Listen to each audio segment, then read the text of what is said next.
Hello, good morning. My name is Bada Suleiman from the Department of Employment Relations and Human Resource Management 300 level. I'll be taking the ninth topic, the module 9, which is knowledge management and e-learning. I'll be starting with the first point, intellectual capital, the nature of intellectual capital. What do we understand? What do we mean by intellectual capital? When we talk about intellectual capital, it is the intangible assets and resources that are not captured by the conventional accounting report. It is worthy to know that there are some assets which an enterprise or a business organization has, but are not even recorded in the books of accounts. Example of this are the human capital, the social capital, and others. The human capital is the human capital is the first type of intellectual capital.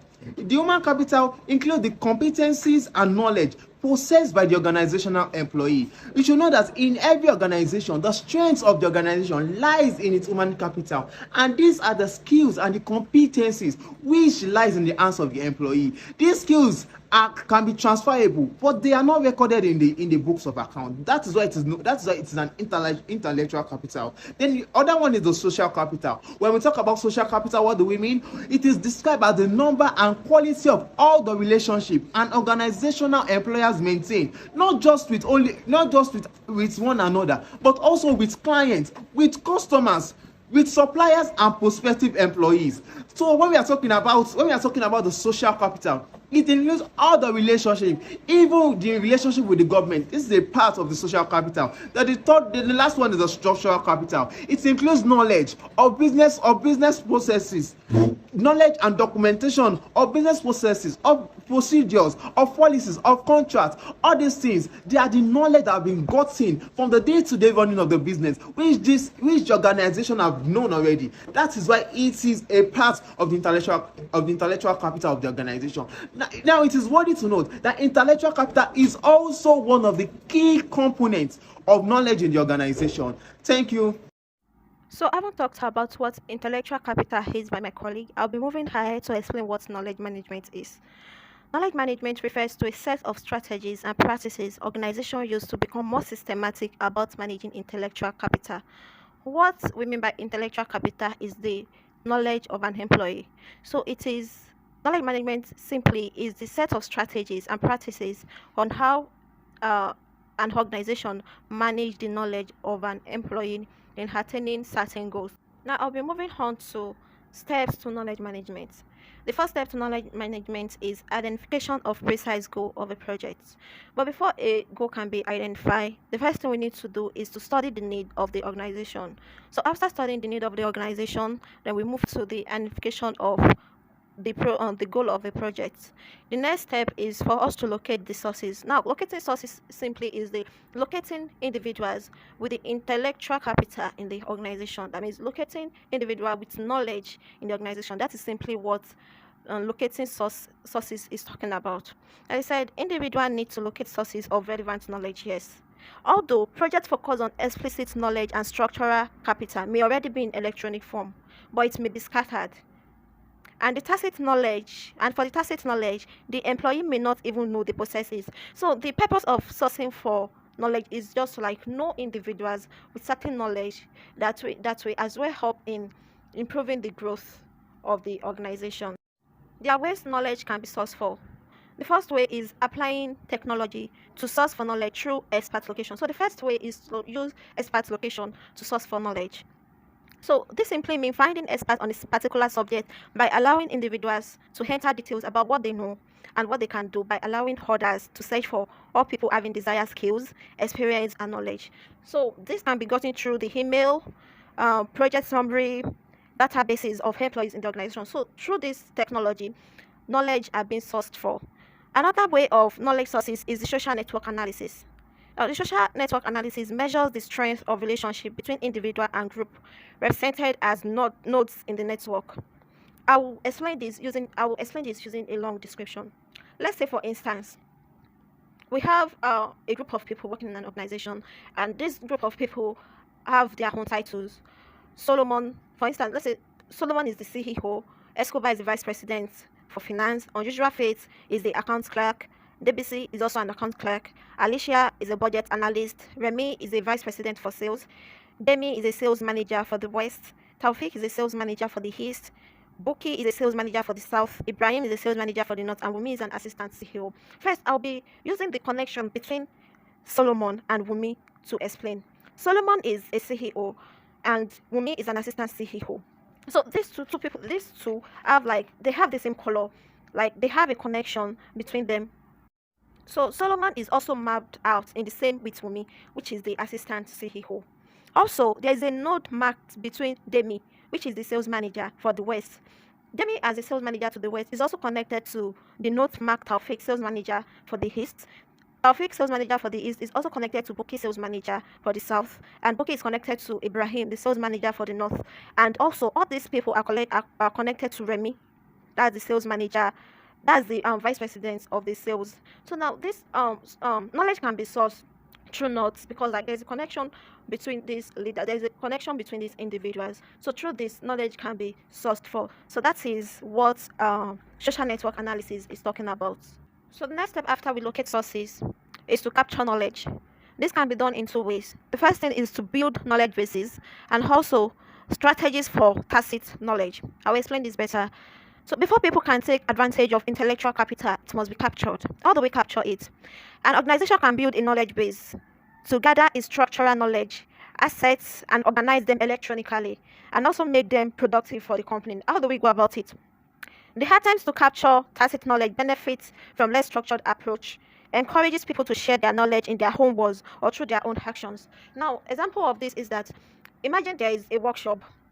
So people come online together, there are different categories of employees in this workshop. They can all come together to share their knowledge about a certain project in the workshop. Now, through sharing their knowledge, the organization will capture the knowledge shared. So the goal is to uncover knowledge the person may not even know he or she has, and they find ways to organize, tag, and categorize. So a person may not even know he or she has the knowledge, but then they categorize. So a person may not even know he or she has the knowledge, but then the company finds a way to make the person know he or she has the money, then the knowledge, then finds a way to organize, tag, and categorize it so that other people can have access to it. Collaborative technology capture and share both explicit and tacit knowledge. For instance, communities of practice, which are groups of individuals who came together to learn from one another, share knowledge about its profession, typically rely on online discussion forums, like what I was explaining the other time. So they can typically, example is a Zoom meeting. Imagine a workshop in a Zoom meeting where people of different professions are coming to share their knowledge about a certain things. Now, this Zoom meeting is going to have a storage where ideas shared by this set of people in this workshop can easily be accessed by other people. So the next step after capturing knowledge is to organize, share, and value knowledge. Now, every pieces of knowledge that emerge from these meetings, notes, interview, documents, and videos will be like a chaotic library with no searchable catalog until they are organized. That's why we need to organize this knowledge. So, an approach to organizing intellectual capital is the enterprise content management. So, the enterprise content management puts help in putting the knowledge gotten in place. It helps in saving knowledge. It helps to gain control over all kinds of content that might have been in form of video, web pages, social media, documents, and all. So that people can have easy access to such knowledge. So this is all about knowledge management. My colleague will take it up from this to human health. My name is Faith Olushide, and I'm here to buttress the point of my classmates who have spoken about the intellectual capital and the knowledge management as regards human element. As we were talking about the introduction to information system, as we all know that the human element is one of the important factors as regards to information system, because the human has a greater contribution to the information system. Information system in the case of human element has created different valuable intellectual capacity, which means that the knowledge of a person can also determine the extent to which salary is paid, the status, the title, and even promotion opportunities. Nevertheless, we have so many issues as regards the human element. One of them is that some employees find it difficult to share their knowledge with others because they feel that their values may reduce as they share with others. In another scenario, employees also find it difficult to share with their employees because they feel that the time spent is shifting away from their production activities. One of the obstacles again is as regards is that people do not understand that the knowledge they have would increase the productivity of everyone, so thereby they feel reluctant to share. In this case and scenario, we have discovered that one of the solutions to making sure that the human elements work in the information system is to allow incentives. Incentives can be in form of monetary rewards, which will help to boost their productivity and also to make them acknowledge, to make them be aware that their knowledge have fully been acknowledged. In this, to summarize it all, the quality of the content of a human productivity builds the information system a whole lot. Therefore, knowledge should be managed and be improved because it helps the framework. It helps the framework of the information system as regard human elements. Thank you. My name is Akinle Folari. I'm looking at e-learning. First of all, learning is central to organizational capacity to build intellectual capital, and ICT can also transform the process through e-learning. E-learning refers to a varied set of instructional approach that all depend on ICT. For instance, now an instructor being connected to with his trainees, or a trainee accessing materials online to have like a self-paced learning process. Information may be defined as self-paced e-learning, where students access materials online to like read or learn at their own pace with little or no instruction from like an instructor is needed.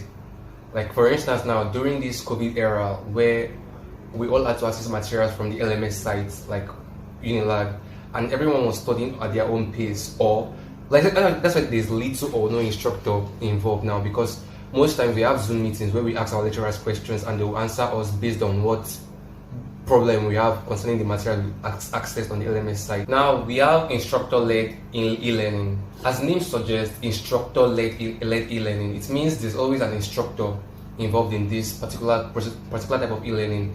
It's where like the lecturer hosts, like connects with his students or trainees. The student connects with the student or trainees through virtual meetings, phones, emails, web conferencing, and other technological means. And for the hybrid part of e-learning, the hybrid program blends online activities with in-class sessions to provide a rich learning environment. That's basically what hybrid e-learning does. Let's take a look at course development. A team is going to create a perfect e-learning course, and this team must consist of like a subject matter. That's the subject matter expert.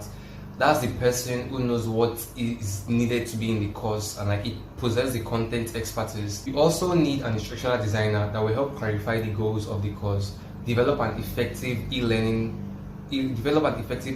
program based on the needs of the trainee, and also create assessment that will help clarify to like help him know if the trainees have mastered the material. A project sponsor is also involved. This is someone that will define the project's goal and also pay the bills. Like he sponsors every single thing on the project, and the project manager that will monitor the project from immediately starts the project to the end.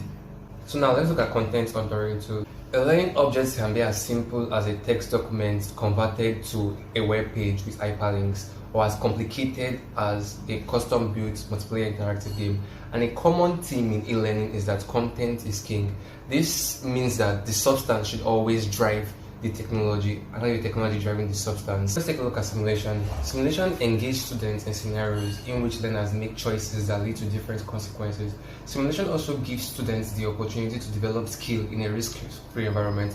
For instance, now there's some doctors now that actually let their students take exams on with simulations. They don't let them operate on real life people, but like in simulations. So like if they fail the medical exams or whatever, the surgery exams, they will there's no casualties, because it's totally risk free. It's just them with like a virtual reality goggles. We still look at virtual reality goggles, but like them putting on like a virtual reality goggle, like operating on people. It's basically a simulation. And now we look at serious game. The term serious game refers to a game designed for useful purposes other than entertainment, and is often used in industries such as education, healthcare, defense, or emergency purposes. Some simulations can also be even called serious game. Like for instance, now that surgeon, what the surgeon example I gave for simulation, that can be seen as a serious game because it has levels, role playing, and all sort of things like that. Let's take a look at augmented and virtual reality. Augmented and virtual reality are also getting considerable interest as well. The augmented versions can work in conjunctions with apps on student mobile devices, making it easy for them to access e-learning anywhere, anytime, whenever they want. Thank you. Hi guys, my name is Tabi and I've taken your learning management system. Learning management system is an information system used to deliver e-learning courses, track student progress, and manage educational records. In the world today, e-learning system is rampant in top universities as it aids their students to learn from their comfort zone. Sometimes in 2021, the University of Lagos used LMS to teach their students, and it was a successful teaching process, as the system was also used to assess the students' understanding. Many other universities offer features such as online registration, assessment tools, collaborative technologies, and payment processing. The LMS learning management system hosts e-learning content and assessment. Most students prefer e-learning because it helps them to learn from their comfort zone, and it also improves their concentration. Whereas it is the other way around for some students. Years of research proves that students learning with the e-learning system and the classroom-based learning, the productivity, the outcome, like the differences from the e-learning is more productive than the classroom-based learning. Why is it like this? One, it may be because the students are learning from their comfort zone, and secondly, it can be because it is the kind of learning system they prefer. However, the results in both cases are variable.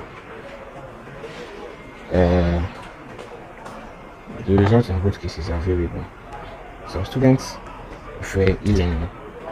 If you are to do a survey of 100 students, at least 60 to 70 students will prefer the e-learning system because they find it more conducive, more convenient, and